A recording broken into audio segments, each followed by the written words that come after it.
Hi there, welcome to my channel on this beautiful corner of the internet. One of the most transformative moments in my spiritual awakening journey was when I made the conscious decision to start to connect daily to my spirit guides.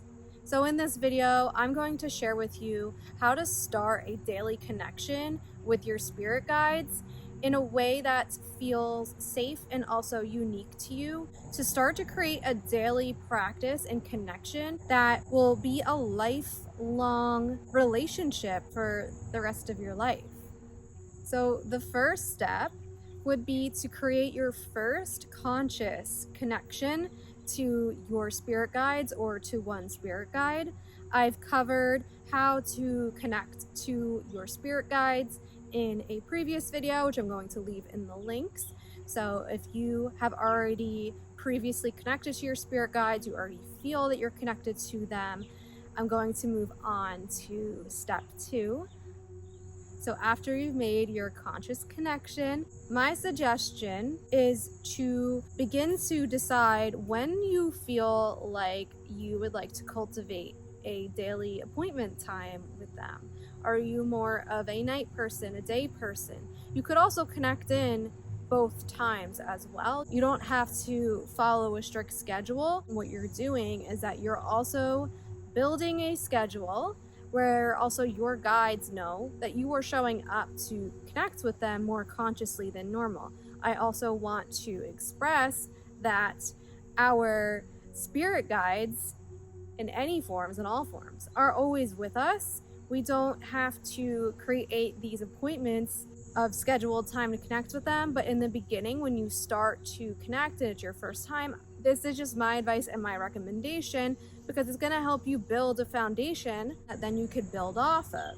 Because the ultimate goal of connecting with your guides is so that you can also get to that place where they start to just be beings that you could feel around you all the time, that you receive advice from, you feel connected to all of the time. You don't feel like they're not with you all the time, because essentially they are. You're just bringing that to light. So once you've picked your time that you feel you would regularly like to connect with them, again, this does not have to be super set in stone, just a suggestion. I recommend to get into a state where maybe you meditate or you write. It's really about getting yourself into a zone where you feel more relaxed, you feel more in flow. This can look different for everybody, so do get into connection to what your flow state is. What are you doing? Are you painting? Are you writing? Are you coloring? I know for me, I noticed it would happen while I was driving, which maybe doesn't sound like the safest thing, but that was what got me into that state. That felt like my human mind was not so on, and then in the way or in conflict to spiritual messages that wanted to move through from my guides. So all that you're seeking to do is to get yourself into a state of mind that allows your mind to shut off for a bit from logical thinking and feel more of that peace and allowance. This is okay to also not have this perfect right away. All of this takes time, especially if you maybe are someone new to meditative practices. It takes time to get into that state. So please just allow this to be your journey evolution. So what this space does, it just allows you to elevate your vibration and your frequency as well, because keeping in mind that our guides exist on realms that are not in this 3D spectrum, and so raising our thoughts, our vibrations, our mood is going to also allow us to more easily access the beings of light who assist us. So once you've identified your flow state and time and day, maybe even your sacred space, which I'll get into another step, you're going to focus on your unique pathway to call them in. So my advice is to allow yourself to come up with something that feels unique to you, that feels good, to speak to them. And this can look like a prayer. This can be an intention that you set.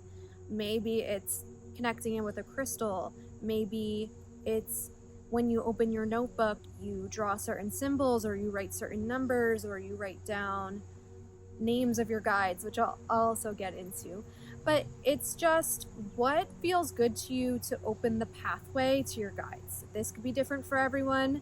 What feels good for me might be different for you, so allow yourself to please explore that.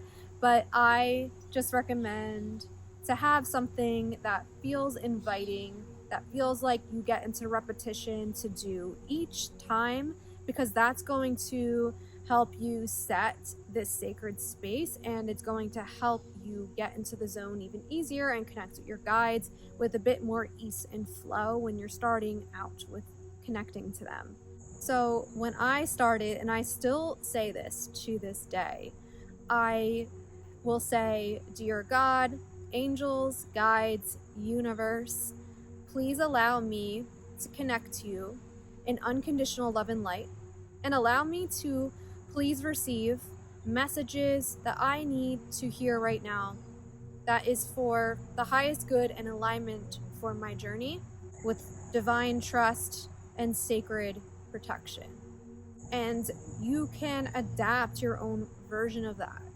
For me, I combined elements that I used to just say forever as a little girl when I used to pray, and how that adapted when I would start to write in my journal to manifest and ask for my prayers to be answered. So I just took that, and then I also, in time, learned to add in that the information that moves through is also with divine light and protection and in unconditional love, the highest good. Not all information is meant to be received at the time that we open to it. Also, I do believe that information that we're meant to receive will absolutely come through at the exact right times that they are meant to. So please also practice patience with yourself, because this is a lifelong relationship that you are building with your spirit team.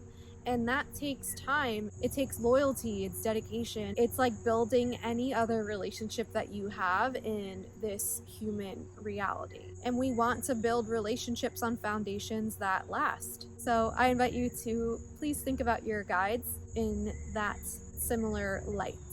I also would recommend, if you would like to get a journal that is dedicated to just connecting into your spirit guides, so that every day you're sitting and you're writing what moves through. And sometimes this might just be words, it might be colors, it might be numbers, it might be things that feel brief or short that don't quite make sense. But this is okay, and that is how I started receiving information too. But none of it was not in alignment to how my path was unfolding. I could pull out those notebooks now, and although maybe they look brief or they look short or didn't make sense to me at the time, or I thought that they were nothing, when things started to move through, there was this part of me that would doubt that and be like, oh, like, this is so simple, it feels silly, but it's really not. And you'll come to realize that. And so I do invite you to also look at that as a state of progress and growth in itself, and allowing the information to move through in ways that feel safe and unique to you. No one receives information at the exact ways that someone else does. Everybody is unique. It's different. It's finding that. It's developing that. Even what I'm sharing with you are just guidelines and advice. So please take that into consideration. So the next thing that you could do is begin to ask them certain questions. And I do have some examples that you could ask. And if you feel aligned to using any of these questions, please feel free to do so. And also, please feel free to adapt your own questions in ways that feels good for you. So the first one I wrote is to ask for them to show you a sign or a message on a specific area of your life while in the space that you've created with them, or in your daily life outside of the space. So I used to do this quite often starting out. My favorite thing to do that felt really effective for me was I would set this into effect while I was driving to work, when I used to work a more traditional daily job. And I can remember the magic and fascinating feeling of establishing that connection and knowing that I was being heard on my drive to work, and I would receive multiple signs and answers through angel numbers or songs on the radio or certain things that I saw on people's like say bumper car stickers or on buildings. There's names on buildings too, like certain names coming up. I also noticed a lot of angel numbers that weren't just the traditional ones that we usually know about. Angel numbers that were showing up like 5454 or 7733. Those are also angel numbers, repeating numbers that have messages for you. My next question I would also like to ask is, if this action is in my highest alignment to do, please show me an angel number answer, or I would choose a specific symbol to confirm. So this also gets interesting, because if you're someone maybe who finds that certain signs or animals or images come through to you as symbols, as tokens, even coins, dimes, pennies, you could ask them to also send you specific confirmation in those ways, and you'll be surprised to find that they do answer. One time I did ask for a unicorn because I said that that was pretty rare, and I saw a unicorn on a truck driving to work one day, like alongside on the truck on artwork. I also invite you to be open to what comes through. Sometimes the answers that you get might not be exactly what your human self thinks you may want to hear or might like for yourself. So also it's learning that removal as well from your human requests of what you really want, your human desires, and actually listening to what's coming through to you. So what you could do is just use follow-up requests with them, and you'll know, they will make it very known that certain decisions are best in alignment for you as opposed to others, and we all have free will to listen to what moves through. So I invite you to also be open to that type of information to also move through, and be ready to receive the answers no matter which ways they move through. So my next example is to ask how to better connect to them daily. You could also ask if you should relate to maybe just one spirit guide or relate to all of them as a group. It's just that openness to receive and allow things to come through. You might receive certain colors, you might be shown certain figures or jewelry or amulets, things that just feel like they hold the vibration of your spirit guides or a particular spirit guide, so that you can better connect to them. So I do like this question, and this also feels like a good question you could also set intent for in a dream space as well, because you can openly receive more open communication in that way when you start out. It's a bit easier for your guides to connect with you through the dream space sometimes than in your waking everyday reality. And my next example is that you could ask them for their names. So this can also come through, similar to what I said prior, through your dreams. It could also come through, say you're in conversation with someone and they mention angel in the same sentence in someone's name, and it just pings in your mind like, wait, I think that's my spirit guide's name, or my guardian angel's name. However you identify with your spirit guides, it could be anything like that. You could be watching a show and say someone on the show looks similar to one of your spirit guides or feels similar, and that name just pops through and you feel like that's an answer. That's also another way. And other ways can just flat out pop through for you. You might kind of hear syllables, or maybe you get an initial right away. It's just allowing the space and that to move through for you in ways that feels right for you and your guides. Now, also asking for their name, it's not imperative, and it's also not super important to know the names of all of your guides. You don't have to, but why I recommend this is because it allows you to almost personify your guides in ways, and it creates that connection so it feels more familiar. You're building a rapport. You're taking something or someone that feels like something that is inhuman, and it allows you to put a name to this beautiful being on the other side who is assigned to you to guide you. And that name holds frequencies, it holds syllables, it holds energies for you to connect to that one specific guide in a more potent way than maybe if you didn't have their name. And my last suggestion would be creating an altar space dedicated just to your guides. So when I say altar, this doesn't have to be anything fancy.